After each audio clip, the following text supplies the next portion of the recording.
Subscribe to Infidelity Tales Lab. Now, let's begin this one. The interstate stretched endlessly ahead, a ribbon of asphalt cutting through the December darkness. Dennis Dawson kept his eyes on the road, fingers drumming against the steering wheel as Christmas music played softly from the radio. He'd been driving for 6 hours straight from the oil rig in West Texas, pushing through exhaustion because he'd promised Emma he'd be home for Christmas Eve. His daughter's voice echoed in his mind from their last phone call. "You'll really be here, Dad? Promise." 9 years old, and already she'd learned to doubt promises. That was his fault. 3 years of offshore work, missed birthdays, Thanksgiving spent on drilling platforms. But he'd save enough now. This was his last rotation. After the holidays, he'd start his new job with a consulting firm in Houston. Regular hours, weekends at home. A real father instead of a voice on the phone.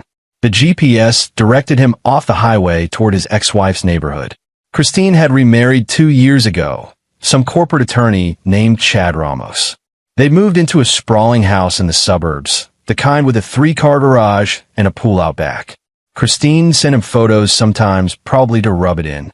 "Look what you're missing. Look what we have now." Dennis didn't mind. As long as Emma was happy and cared for, his pride could take the hit. Their divorce had been brutal, but necessary. Christine had wanted someone stable, someone present, someone who didn't smell like crude oil and metal. He couldn't blame her for that. They'd married too young, had Emma even younger, and sometimes love wasn't enough when the bills piled up and one person was always gone. He turned onto Maple Ridge Drive at 9:30 p.m. The houses were decorated with elaborate light displays. Reindeer on roofs, inflatable Santas, trees visible through picture windows. The Ramos house sat at the end of the cul-de-sac, and Dennis frowned as he pulled into the driveway. Only one light was on, a dim glow from the kitchen window. No Christmas lights. No decorations. Strange. His frown deepened when he noticed Christine's Mercedes was gone. So was Chad's BMW. The only vehicle in the driveway was his old Ford pickup that he'd left with Christine, so Emma would have a way to be picked up if needed. Dennis killed the engine and grabbed his duffel bag. Maybe they'd gone to a Christmas Eve service. Though that didn't sound like Christine. She'd never been religious. He walked to the front door and tried the handle. Unlocked. "Emma," he called, stepping inside. The house was silent except for a faint clattering from the kitchen. Dennis dropped his bag and headed toward the sound, his boots echoing on the hardwood floors. What he found made his chest tighten. Emma stood at the stove, standing on a step stool, trying to flip something in a pan. Her dark hair, the same shade as his, was pulled back in a messy ponytail. She wore pajamas with snowflakes on them and fuzzy socks. The kitchen was a disaster. Flour on the counters, an open box of spaghetti, a pot of boiling water threatening to overflow. "Dad!" She spun around, her face lighting up. Then, embarrassed, she quickly turned back to the stove. "I'm making dinner. I can do it myself. I'm not a baby." Dennis crossed the kitchen in 3 strides and turned off the burner. "Emma, sweetheart, where's your mom? Where's Chad?" "Gone," she said, not meeting his eyes. "They left this morning." "Left? Left where?" Emma hopped down from the step stool and walked to the refrigerator. There was a note held by a magnet. A smiling family photo of Christine, Chad, and Chad's 2 sons from his first marriage. Not Emma. Never Emma in the family photos. Dennis took the note, his jaw clenching as he read. "Dennis, we've taken the family to Paris for Christmas. Chad surprised us with tickets last week. Emma cannot come. There weren't enough tickets, and Chad's boys should have this experience with their father. Besides, she's not really part of this family. She's not blood. Diana made that very clear when we planned this. Emma is your daughter, your responsibility. We left money for food and told the neighbors you'd be here. We'll be back on January 2nd. Don't call. We need this family time. Christine." Dennis read it twice, his hands shaking. White-hot rage burned his chest, but he forced it down. Emma was watching him with those big brown eyes, trying to be brave. "I'm okay, Dad," she said quietly. "I can take care of myself. I've been practicing cooking from YouTube videos. And I did all my homework. I even wrapped your Christmas present." "Oh, baby girl." Dennis pulled her into a hug, feeling her small frame trembling despite her brave words. I'm so sorry. I'm here now. Everything's okay. They stood like that for a long moment. Then Emma pulled back, and Dennis saw something shift in her expression. Not sadness now, but something calculating. Something that reminded him of himself. Dad, Grandma Diana doesn't know. I found her secret, Emma said, her voice dropping to a whisper. Want to see? Dennis's protective instincts flared. What secret, honey? Did someone hurt you? No, nothing like that. Emma walked to her backpack, which sat on the kitchen table. She pulled out a manila folder, handling it carefully. Remember when you asked me to help Grandma Diana clean out Grandpa Martin's office 2 months ago? After he died, Dennis nodded. His ex-father-in-law Martin Lester had passed away in October. Heart attack, or so they said. The funeral had been small. Dennis had come back for it, mostly to support Emma. Well, I found this box hidden in the back of Grandpa's closet, behind all his old shoes. Emma opened the folder. Inside were photographs, documents, and what looked like a journal. Grandma Diana came in and got really mad, said I shouldn't touch Grandpa's things. But I'd already taken pictures with my tablet when I heard her coming. Dennis sat down at the table, and Emma climbed into the chair next to him, spreading out the contents. The first thing that caught his eye was a handwritten will, dated 2 weeks before Martin's death. This is Grandpa's real will, Emma explained, her finger tracing the signature. See, he left me a trust fund, $300,000 for my college, and to help me when I grow up. Dennis's eyebrows shot up. $300,000? But look at this. Emma pulled out another document, a printed will dated 1 week later. This is the will that Grandma Diana showed everyone at the lawyer's office. See, there's no trust fund for me. Instead, it says all of Grandpa's money goes to Mom and her brother Uncle Perry. Dennis compared the 2 documents. His hands stilled when he noticed the signature on the second will. It looked like Martin's signature, but something was off. The loops were different. The pressure was uneven. This one's fake, Emma said matter-of-factly. I learned about forgery in school. We did a thing about how to spot fake signatures. Grandpa's hand was shaky after his first heart attack last year. But look, this signature is too steady. And the handwriting doesn't match his other papers. Dennis felt his pulse quicken. Emma pulled out more documents, bank statements, printouts of emails, and pages from what looked like Martin's personal journal. Grandpa was keeping evidence, Emma continued. He wrote in his journal that he saw Grandma Diana practicing his signature. Look, November 3rd, Dee was in my office today trying to copy my signature on blank paper. When I asked her about it, she said she was just doodling. But I'm not stupid. She's planning something. I need to protect the kids, especially Emma. Kay doesn't stand up for her own daughter. Someone has to. Dennis read through the journal entries, his blood running cold. Martin had documented everything. His suspicions that Diana was planning to forge a new will, his attempts to secure the original with his attorney, his growing fear of his own wife. The final entry was dated October 15th, 3 days before Martin's death. I'm going to confront Dee tomorrow. I've made copies of my real will and sent them to my attorney and to Dennis. Dee doesn't know about Dennis's copy. If something happens to me, at least Emma will be protected. Dee has been acting strange lately. She keeps making me special drinks, says they're good for my heart. But I feel worse every time I drink them. I'm not taking her drinks anymore. Tomorrow, I tell her I know what she's planning, and I want a divorce. Dennis looked at Emma. Did you say Grandpa died of a heart attack? Emma nodded slowly. That's what everyone said. But look at this. She pulled out a small envelope containing photographs. They showed prescription bottles, medications in Martin's name, but prescribed by a Dr. Dennis didn't recognize. I took pictures of these bottles in Grandma's bathroom. I looked them up. One of them is really dangerous if you give someone too much, especially someone with a heart condition. Dennis felt sick. Emma, did Grandpa ever send me any copies? Of his will? I don't know, Dad. Did you get anything in the mail from him? Dennis thought back. He'd been on the rig in October, mail forwarding to a P.O. box in Midland that he only checked when he was on shore leave. I need to check. I might have mail waiting. Emma carefully gathered all the documents. I made copies of everything and hid them in 3 different places. One set is in my locker at school in a fake book. One set is with my friend's mom. I told her it was a school project about genealogy. And one set is on a USB drive taped under my bed. Dennis stared at his daughter with a mixture of pride and heartbreak. You're 9 years old. You shouldn't have to think about things like this. I know what happened to Grandpa, Emma said softly. Grandma killed him, and she took my money, and now she's making Mom treat me like I don't matter. Her eyes filled with tears. Mom used to love me, Dad, before she married Chad. Before Grandma started saying all those things about me not being real family. Dennis pulled Emma into his arms. Listen to me. Your mom loves you. She's just lost right now. But we're going to fix this. All of it. How? Dennis looked at the documents spread across the table, at the evidence of murder and fraud, at the journal entries of a man who tried to protect his granddaughter and paid with his life. An idea was forming in his mind, dark and dangerous, but justified. We're going to give Grandma Diana exactly what she deserves, he said quietly. But we have to be smart about it. We have to be patient. 3 days, Emma said. You smiled and said 3 days. That's what the note said.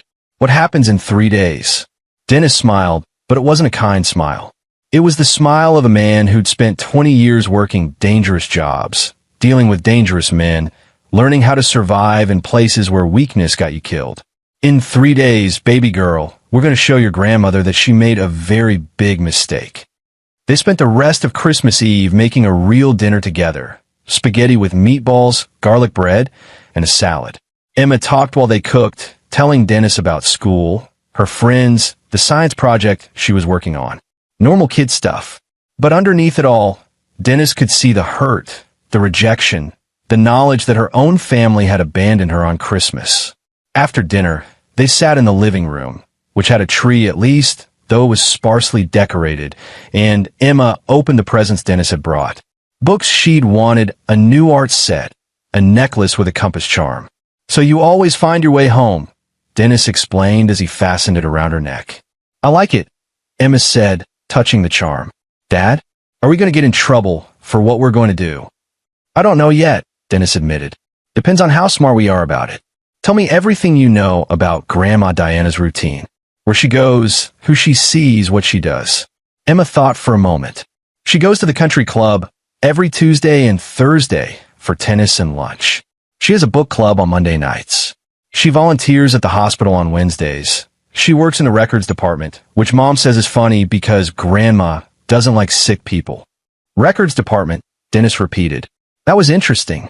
What about her friends? Who does she spend time with? Mostly her book club ladies. Oh, and she has lunch with Aunt Faith every Friday. That's her sister. Faith Fritz.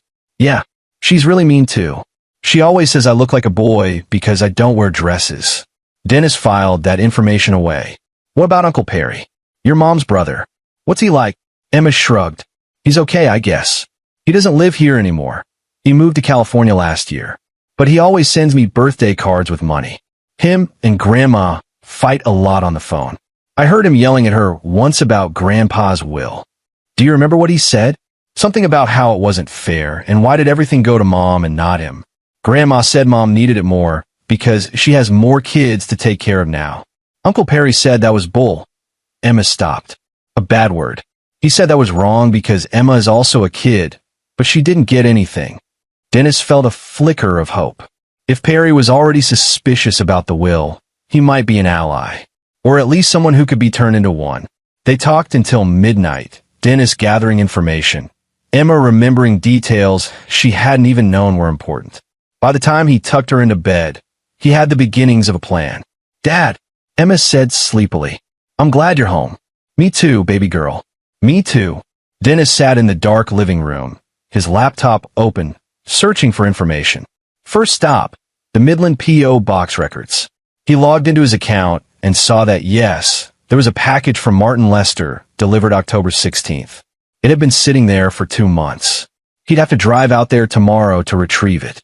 Next, he searched for Perry Richards, Christine's younger brother. Found him on LinkedIn, software engineer at a tech company in San Jose. Unmarried, no kids. Dennis found a phone number and considered calling, then decided against it. Not yet. He needed more information first.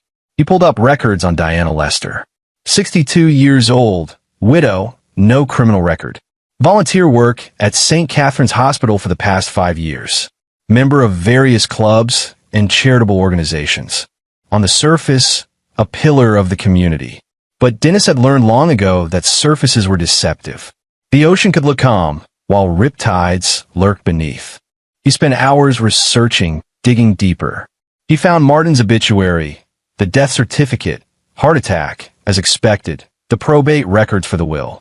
The fake will had gone through without any challenges. Diana had inherited the house and all of Martin's assets. Christine had received a lump sum of $200,000. Perry had received nothing, which explained his anger.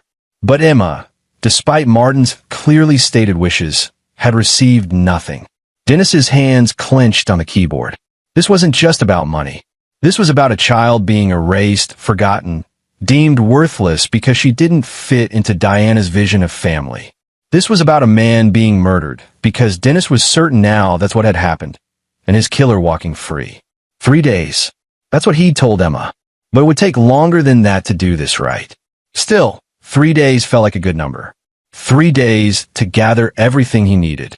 Then he could start. He checked the time. 2 a.m. He sent an email to his new employer requesting a delayed start date. Family emergency. They'd understand.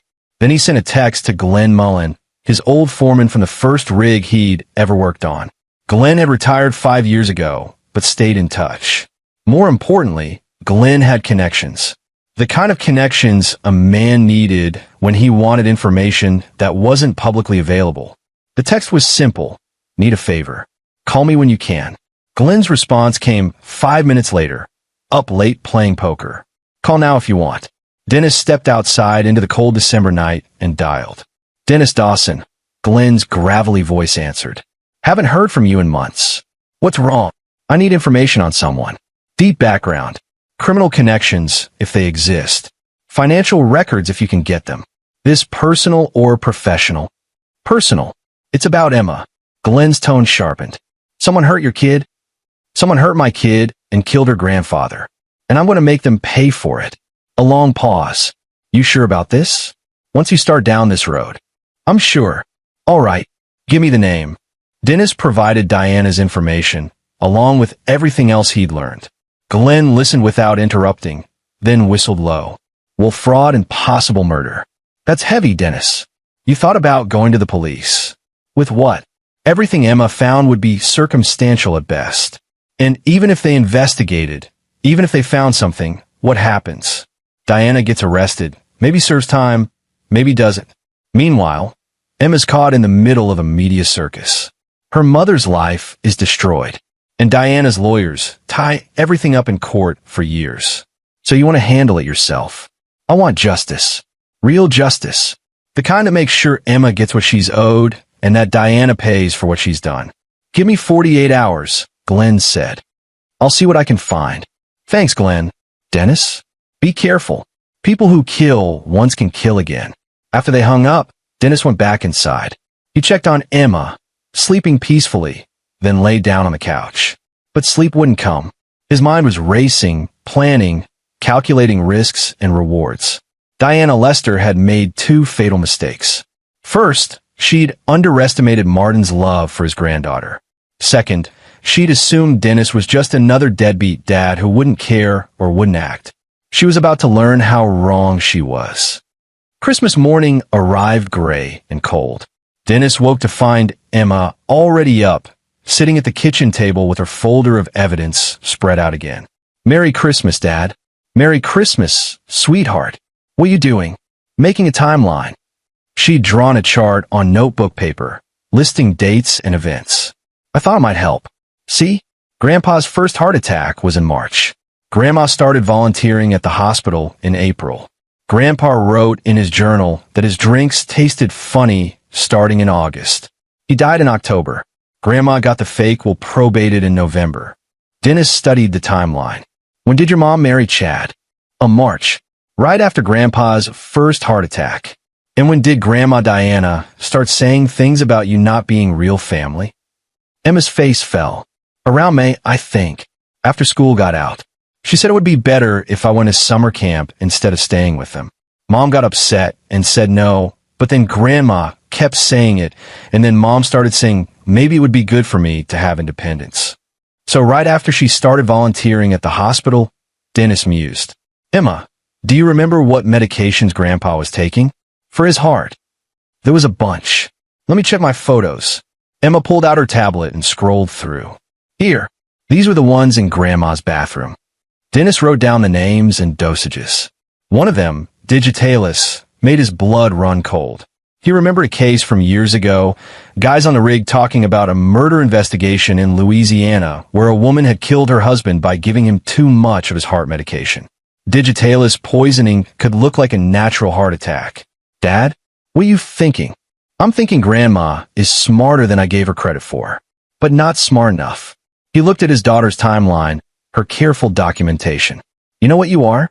You're an investigator, a detective. Emma brightened. Really? Really? And every good detective needs a partner. Dennis held out his hand. Partners? Emma shook it solemnly. Partners. They spent Christmas Day doing normal things, watching movies, making cookies, playing board games. Dennis wanted Emma to have at least one good memory from this holiday. But underneath the normalcy, they were both aware of the ticking clock. That evening, Dennis's phone buzzed. Glenn had sent an email with attachments. Subject line, found some interesting things. Dennis waited until Emma was in bed before opening it. Glenn had been thorough. Financial records showed that Diana had significant gambling debts, over $100,000 owed to various casinos in Louisiana and Oklahoma. Credit card statements showed regular charges at high-end stores, spa treatments, luxury items. Martin's life insurance had paid out $250,000, which explained how Diana had paid off most of her debts. But the most interesting part was buried in the hospital records that Glenn had somehow obtained. Diana had access to the pharmacy inventory system through her volunteer work. And in the weeks before Martin's death, there had been several discrepancies in the Digitalis records, small amounts that went missing, attributed to administrative errors. Glenn's note at the bottom read, "Your instincts were right. This woman is dangerous. I also found something else. She's had 3 husbands. First one died in a car accident. Second one died of heart failure. Third one is Martin. Guess she has a type. Be very careful." Dennis sat back, his mind working through the implications. Diana wasn't just a murderer. She was a serial killer, preying on wealthy men and then killing them for inheritance money. Martin had just been the latest victim. He forwarded the relevant documents to his own secure cloud storage, then created 3 separate backup copies on encrypted drives. Then he began drafting a comprehensive report, documenting everything in chronological order. The timeline of events, Emma's evidence, Glenn's findings, his own observations. By 3 a.m., he had a 100-page document that laid out exactly what Diana had done and how she'd done it. The evidence was circumstantial in places, but taken as a whole, it painted a damning picture. Now he needed to decide how to use it. Day 2 arrived with fresh snow. Dennis drove out to Midland, leaving Emma with a neighbor, a kind woman named June Knapp, who'd been horrified to hear that Emma had been left alone for Christmas. Mrs. Knapp had immediately invited Emma to stay with her family until Dennis returned and had made pointed comments about some people not deserving children. The drive to Midland took 3 hours. Dennis retrieved the package from his P.O. box, a thick manila envelope addressed in Martin's handwriting. Inside was everything. The original will, signed and notarized, a letter to Dennis explaining his suspicions about Diana, copies of his journal entries, and a handwritten note that simply said, "Please protect Emma. She deserves better than this family has given her." Dennis sat in his truck in the parking lot, reading Martin's letter twice. The old man had known he was in danger. He prepared for it, but in the end, it hadn't been enough to save him. On the drive back, Dennis called Perry Richards. It was time to bring in an ally. "Hello." A cautious voice answered. "Perry, this is Dennis Dawson, Christine's ex-husband." A long pause. "I know who you are. What do you want?" "I want to talk to you about your father's will. The real one." Another pause, longer this time. "What do you mean, the real one?" "I mean the will your father actually wrote, leaving a trust fund to Emma and dividing his assets evenly between you and Christine." Not the forgery your mother pushed through probate. I don't know what you're talking about. Yes, you do. You called your mother about it. You knew something wasn't right. You knew your father wouldn't cut you out completely. Silence. Then, what do you know about that? Because I have the original will. And I have evidence that your mother forged a new one. And I have evidence that she killed your father to make sure he couldn't stop her. The sound of breathing on the other end. That's a serious accusation. I have proof. Photos, documents, medical records, journal entries. Everything. Your father sent it to me before he died, and Emma found more evidence afterward. We can prove what happened. Why are you telling me this? Because you have a choice to make. You can keep pretending everything is fine, keep letting your mother control everything, and stay disinherited. Or you can help me bring her to justice and get what you're actually owed. Perry's voice cracked. I knew something was wrong. Dad wouldn't have done that. He wouldn't have cut me out. We had our problems, but he wouldn't. He didn't. Your mother did. And she left Emma out entirely, even though your father specifically wanted to provide for her. Jesus Christ. A long exhale. What do you need from me? Information. Access.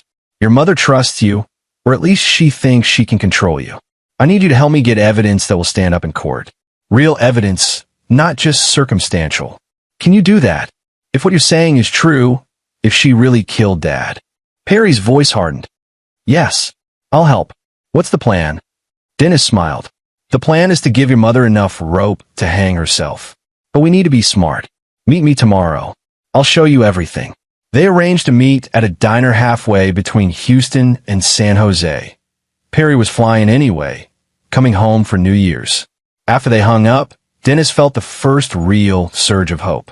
With Perry's help, they could get inside access to Diana's life, her records, her secrets. He picked up Emma from Mrs. Knapp's house, enduring another round of thinly veiled criticism about Christine's choices. That daughter of yours is a treasure, Mrs. Knapp said. Smart as a whip and polite as can be. It's shameful how some people treat their own blood. Thank you for watching her, Mrs. Knapp. Anytime. And Dennis? If you need anything at all, you just ask. I don't hold with what happened here. It's not right. In the truck, Emma buckled her seatbelt and looked at him expectantly. Did you get Grandpa's package? I did. You were right about everything. And I talked to Uncle Perry. He's going to help us. Really? But I thought he was on Grandma's side. He was. But now he knows the truth. Sometimes people just need the right information to make the right choice. Is that what we're doing? Giving people information?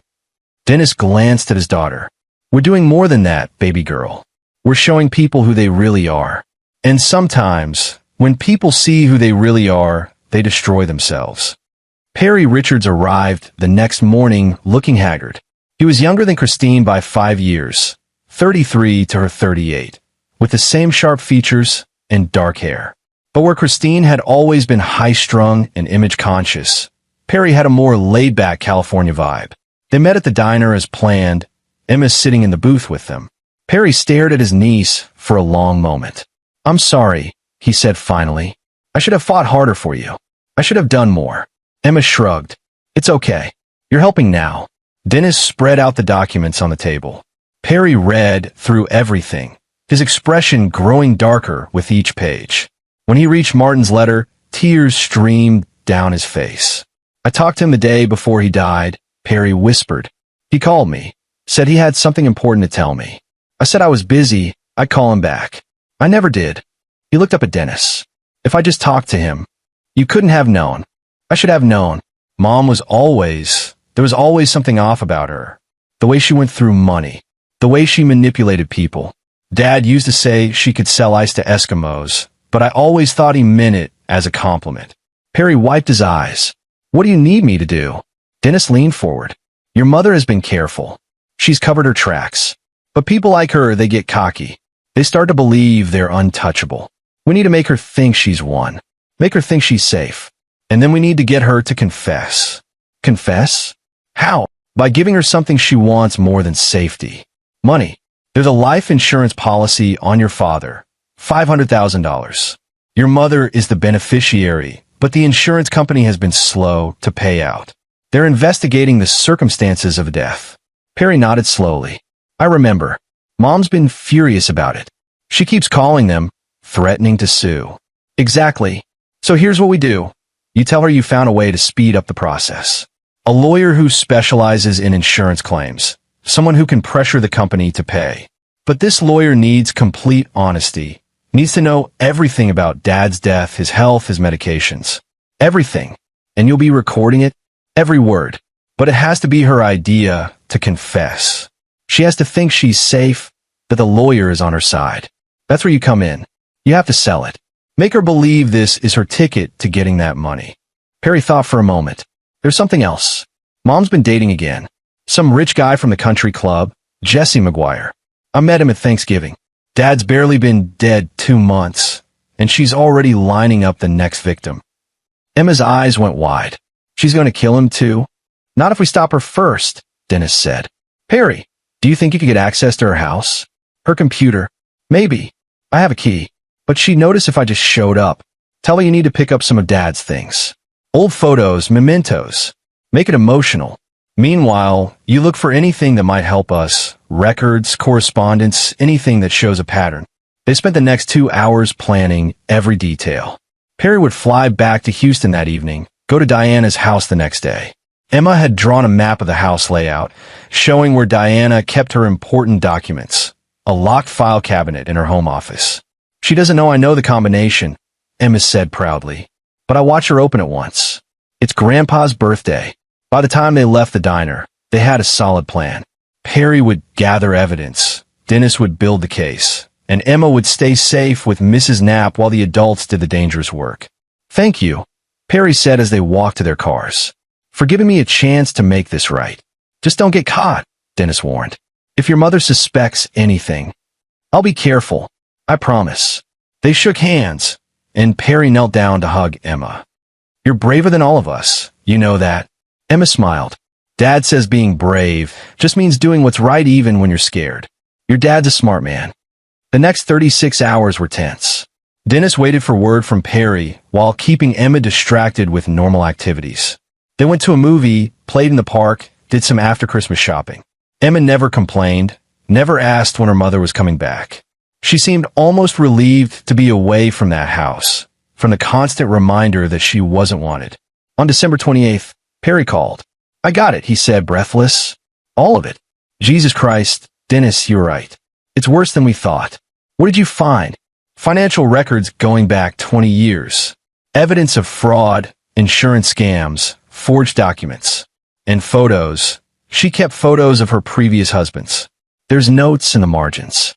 Heart medication overdose, mimics natural death. She literally documented her own murders. Dennis felt ice in his veins. She kept evidence of her crimes? Like trophies. I think she gets off on it. There's a journal too, hidden in the file cabinet. It's not like Dad's journal. It's more like instructions. How to choose a target, how to gain their trust, how to kill them and make it look natural. Dennis, this woman is a monster. Did you get everything? Photographed every page. I'm uploading to the cloud now. But Dennis, there's something else. I found letters. Letters from Christine. A chill ran through him. What kind of letters? From last year. Christine knew. She knew Mom was planning to kill Dad. There's a letter where Mom talks about needing Christine's help, needing her to keep Dad distracted while she prepared things. Christine wrote back saying she'd do whatever was needed for the family. Dennis closed his eyes. Emma can't know about this. Not yet. Maybe not ever. I'm sorry. I know you still care about her. I care about Emma. Christine made her choice. Dennis forced himself to focus. Did you set up the meeting with your mother? The fake lawyer? Tomorrow at 2. I told her I found someone who can definitely get the insurance money. She's excited. She even asked if I thought we should celebrate afterward. Good. I'll have everything ready. You just need to get her talking. Dennis? What happens after we expose her? I mean, Christine goes down too, right? If she was involved. Christine gets what she deserves. Just like your mother. Just like everyone who hurt Emma. After they hung up, Dennis sat in the darkness of the living room, listening to Emma's soft breathing from the bedroom. He thought about Christine, the woman he'd loved, the woman who'd given him a daughter. Thought about how she'd changed, how Diana had poisoned her, turned her into something cruel and selfish. maybe Diana hadn't changed her at all. Maybe Christine had always been capable of this, and it just took the right circumstances to bring it out. Either way, it didn't matter now. What mattered was Emma. Protecting her, getting her justice, making sure she never had to wonder again why her own family didn't love her. His phone buzzed. A text from Glenn, heard from Perry. You're playing a dangerous game. Be ready for blowback.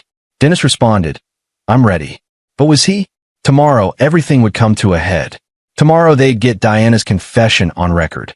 Tomorrow, the truth would finally come out. Tomorrow, justice would be served. He thought about Martin's last letter. Please protect Emma.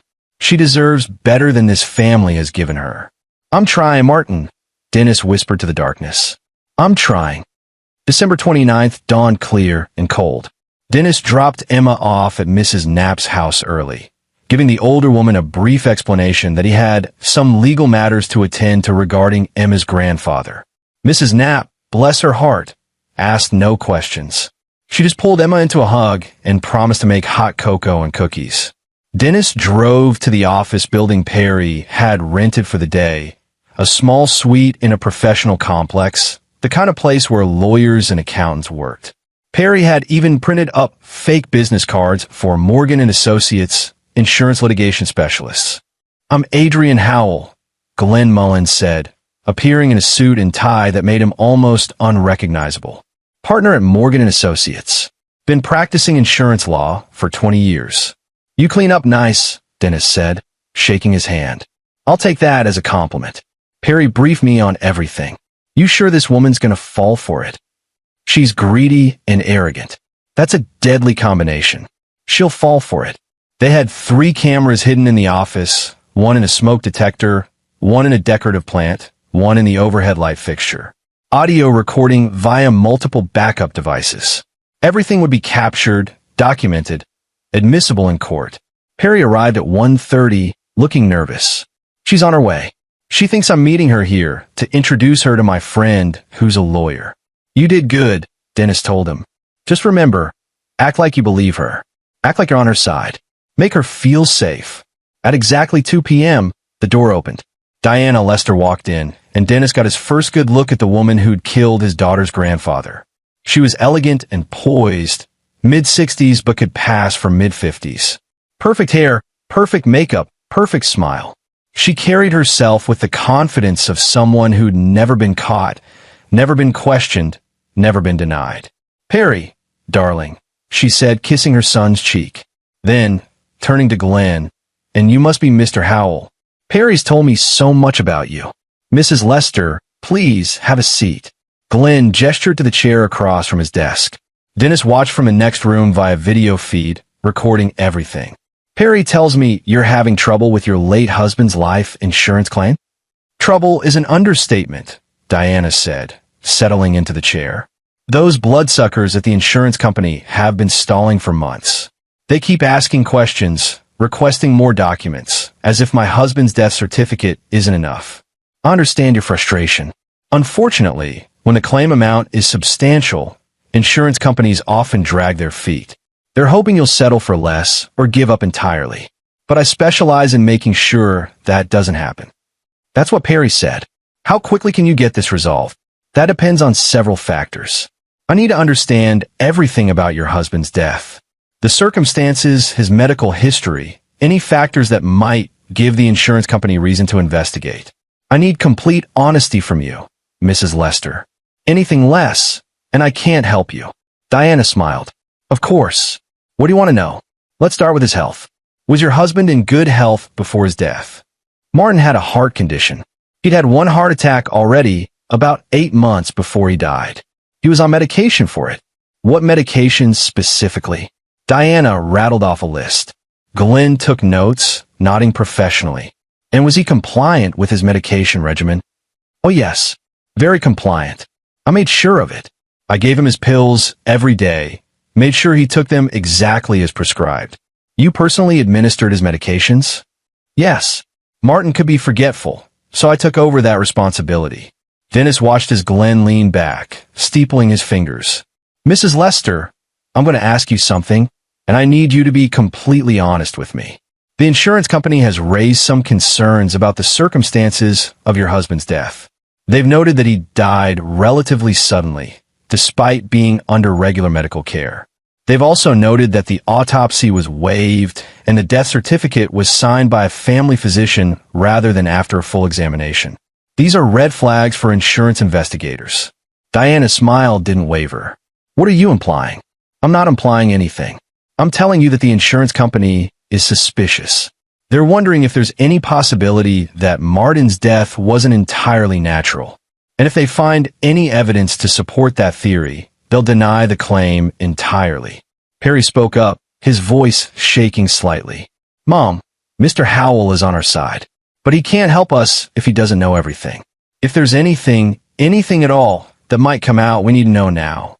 Diana looked at her son for a long moment. You mean, did I kill your father? Is that what you're asking? The room went silent. Dennis held his breath. Perry, Diana said gently, I'm your mother. You know me. Do you really think I could do something like that? I don't know what to think, Perry said, and his emotion was genuine. Dad's dead. You're dating again already. Bill changed right before he died. Emma got nothing. I got nothing. It all seems convenient, Diana finished. She laughed, a brittle sound. I suppose it does, doesn't it? Well, let me tell you both something. Martin was going to divorce me. He'd found out about my debts, about some poor choices I'd made. He was furious. Said he was going to cut me off, leave everything to you children and that granddaughter of his. Emma, Perry said. Her name is Emma. Yes, Emma. Martin was obsessed with that child. Couldn't see that she was pulling the family apart. Christine barely had time for her own family because she was always worried about Emma this, Emma that. It was exhausting. So what did you do? Glenn asked quietly. Diana sighed. I did what I had to do. Martin was going to ruin everything. 50 years of marriage, and he was going to throw it away over some financial problems and a grandchild who wasn't even really family. She's your granddaughter, Perry said, his voice breaking. She's Dennis's daughter. From his first marriage, or whatever it was. Not blood. Not real family. Martin should have understood that. Diana's voice hardened. So yes, I helped him along. Adjusted his medications.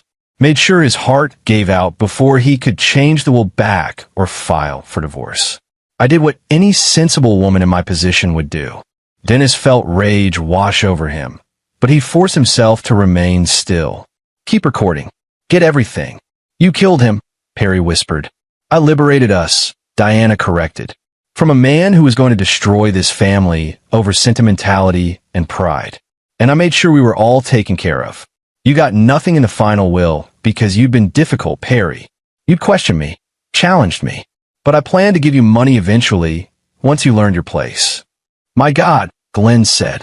Mrs. Lester, you do understand what you're telling me. I understand that you're a lawyer who wants to get paid.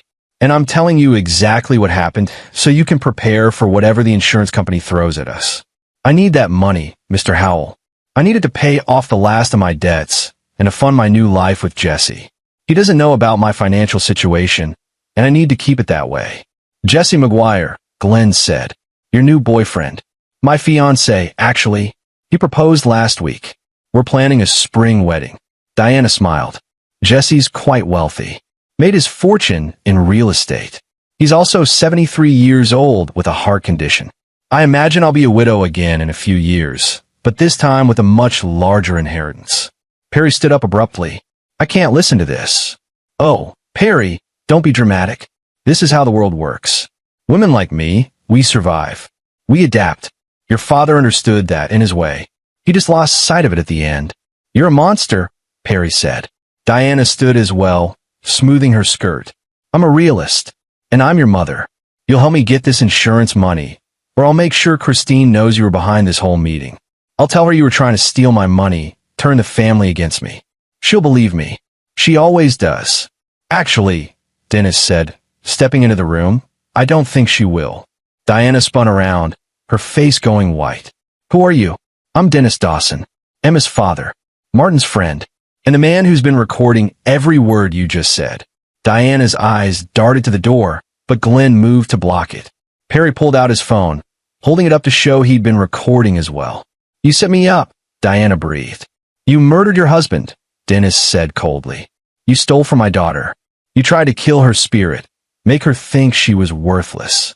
And you were planning to do it all again to some other poor fool who trusted you. This is entrapment. Nothing I said will hold up in court. Actually, Glenn said it will. You weren't coerced. You weren't under duress. You voluntarily confessed to murder, fraud, and conspiracy. In Texas, that's more than enough for an arrest warrant. Perry, Diana said, turning to her son, you can't let them do this. I'm your mother. You killed my father, Perry said, tears streaming down his face. You're not my mother anymore. You're a stranger.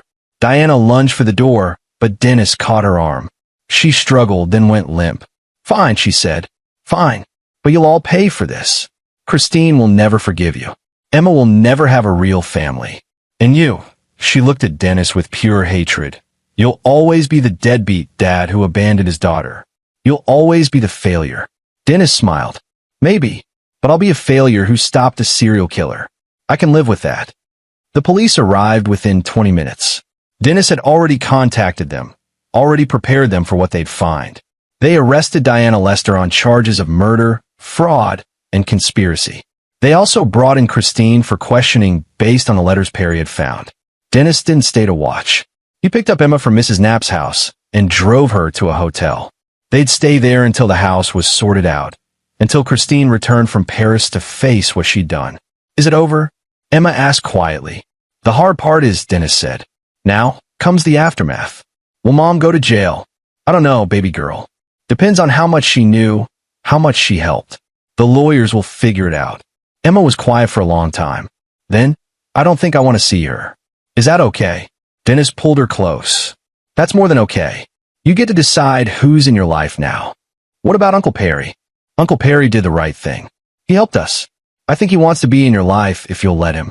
Okay, Emma said. I'd like that. Over the next few days, the story exploded.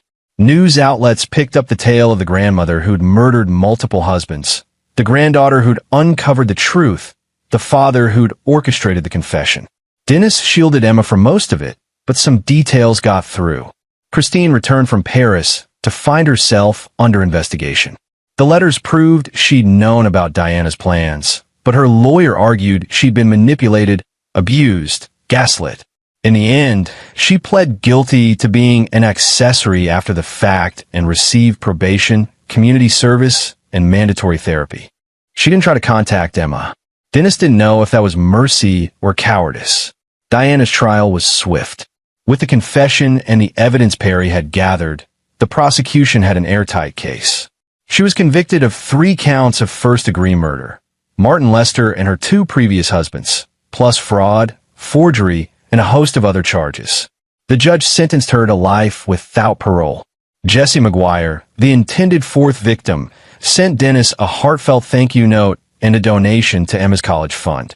Perry fought to have Martin's real will recognized. The probate court agreed, invalidating the forged will. Emma received her trust fund. Perry received his share of the estate, and Diana's assets were seized to pay restitution to her other victims' families. 6 months later, on a warm June afternoon, Dennis and Emma stood in front of a small house in a quiet neighborhood. It wasn't fancy, but it had a yard and a swing set and a room that Emma had already decorated with her art. This is ours, Emma asked, still not quite believing it. This is ours, Dennis confirmed. Bought with money from my new job and a little help from your trust fund. Fresh start. They both needed that. Dennis had started his consulting job, working regular hours, coming home every evening. Emma had transferred to a new school where no one knew her story, where she could just be a kid. Perry visited every few weeks, building a relationship with his niece, trying to make up for lost time. Mrs. Knapp had become a surrogate grandmother, the kind who baked cookies and told Emma she was special. And Emma was healing. She still had nightmares sometimes, still flinched when someone raised their voice. But she smiled more now, laughed more, drew pictures of happy families, and talked about the future. Dad, she said as they walked up to the front door. Thank you. For what? For believing me. For fighting for me. For showing me that I'm worth fighting for. Dennis knelt down, looking his daughter in the eyes. Emma, you listen to me. You are worth fighting for. You always were. And anyone who made you feel otherwise was wrong. You're smart, brave, kind, and strong. And I'm so proud to be your father. Emma threw her arms around his neck. I love you, Dad. I love you too, baby girl. Always. They stood there for a moment, father and daughter, survivors of a family that had tried to break them. But they'd survived. More than that, they'd won. Later that evening, after they'd started unpacking boxes and ordering pizza, Emma found a photograph she'd kept hidden. It was of Grandpa Martin, taken at her 8th birthday party. He was smiling, his arm around Emma, both of them laughing at something. Emma placed the photo on her nightstand. "Good night, Grandpa," she whispered. "We got her. We got justice for you." And somewhere, Dennis liked to think Martin Lester was at peace. The news cycle moved on, as it always does. Diana Lester became just another sensational story, filed away in the archives of true crime. Christine moved to another state, starting over with a new name. Chad divorced her, taking his sons and making it clear he wanted nothing to do with the Lester family drama. But for Dennis and Emma, the story had a different ending. Not a perfect one. The scars were still there, would always be there. But they had each other. They had a home. They had a future. And they had the knowledge that they'd done what was right, even when it was hard, even when it cost them. 3 days. That's what Dennis had told Emma. 3 days, and they'd show her grandmother what happened when you underestimated the people you hurt. It had taken longer than 3 days in the end, but they'd done it. They'd brought down a killer. They'd protected each other. They'd survived, and that was worth everything. On the first day of summer, Dennis sat on the porch watching Emma play in the yard. She'd made friends with the neighbor kids, was planning a birthday party for next month, talked excitedly about joining the school science club in the fall. Normal kid things. The way it should be. His phone buzzed. A text from Glenn. Saw the news. Diana's appealing her sentence. Won't go anywhere, but she's trying. Dennis typed back, let her try.